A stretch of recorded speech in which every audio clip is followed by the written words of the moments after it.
So at what point did you start rapping? I was like 6. Okay. Yeah, I started rapping when I was like 6. Okay, what made you want to start?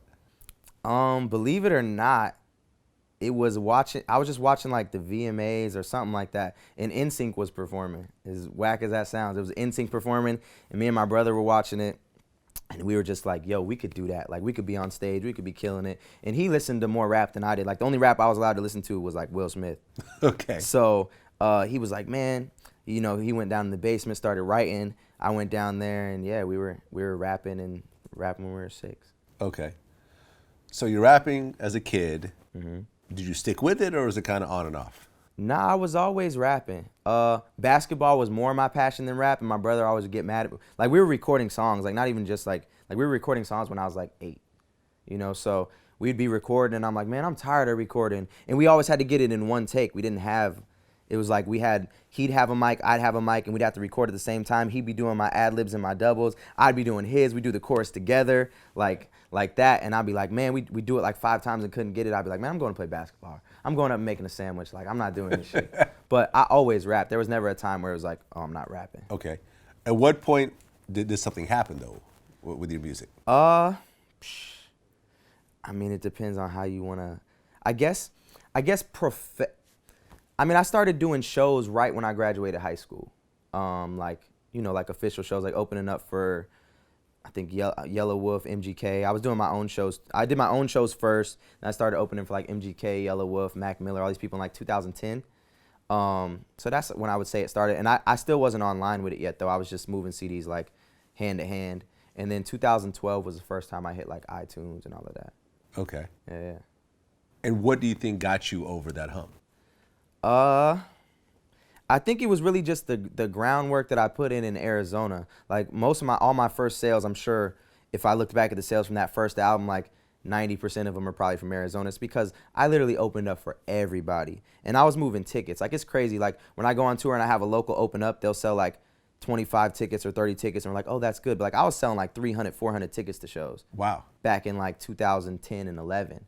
Okay, as an opener. As an opener, yeah. Okay. To where like I was damn near selling out the show by myself.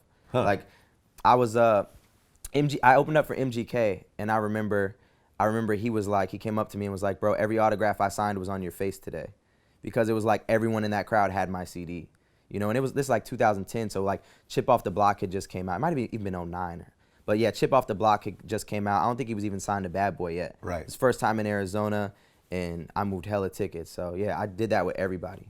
Okay. And you went to, I guess, community college? Mm-hmm. Yeah, for like a year. But you dropped out Yeah. to pursue music? Yeah. Okay. Yeah.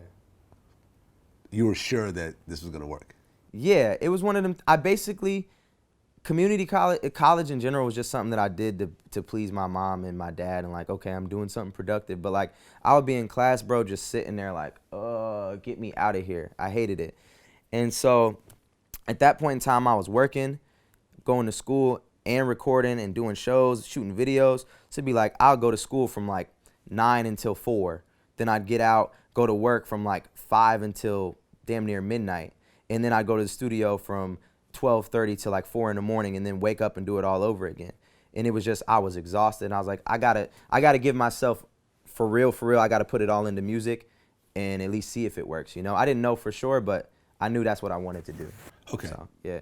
And like, you weren't really focusing on, I guess, like the urban lane. You were focused more on like the college kids. Yeah, most definitely, yeah. Because I did, like I said, I opened up for everybody. So like my first few shows, I was opening up for like this cat named Willie North Pole.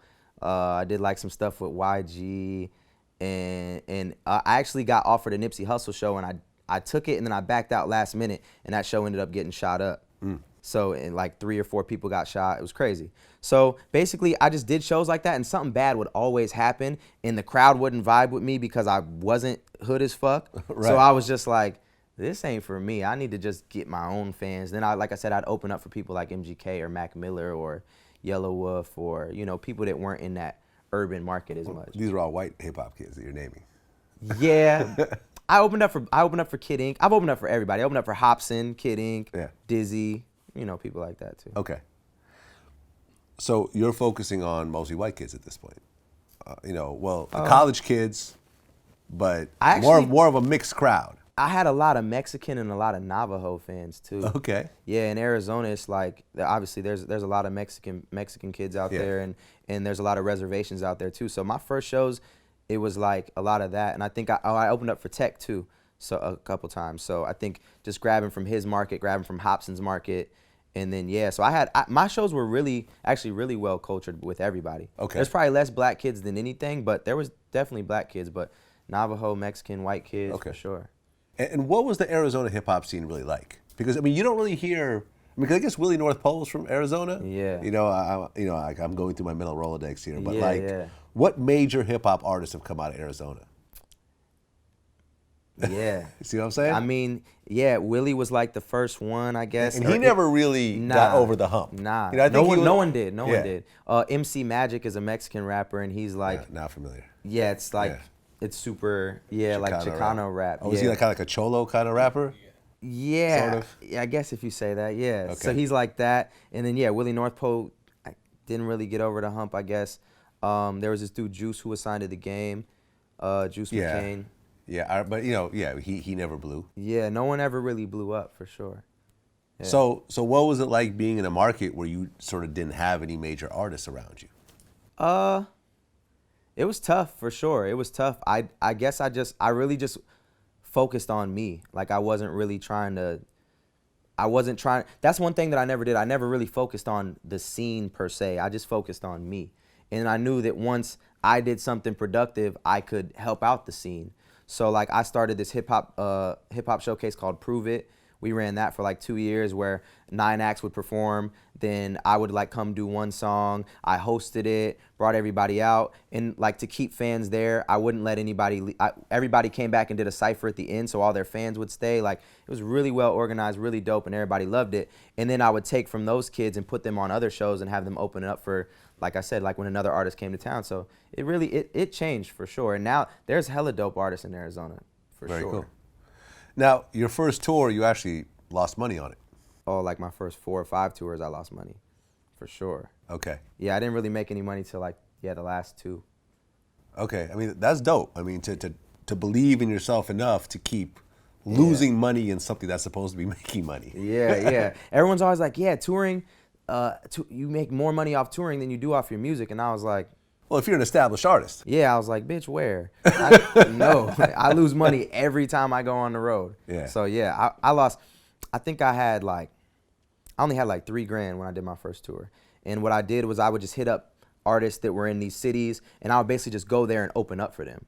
Like, so I just booked a tour of like 9 shows of like artists that I knew from like blogs and stuff. Like, yo, you're dope. I want to do a tour. I want to open for you in your city so people don't leave after you perform.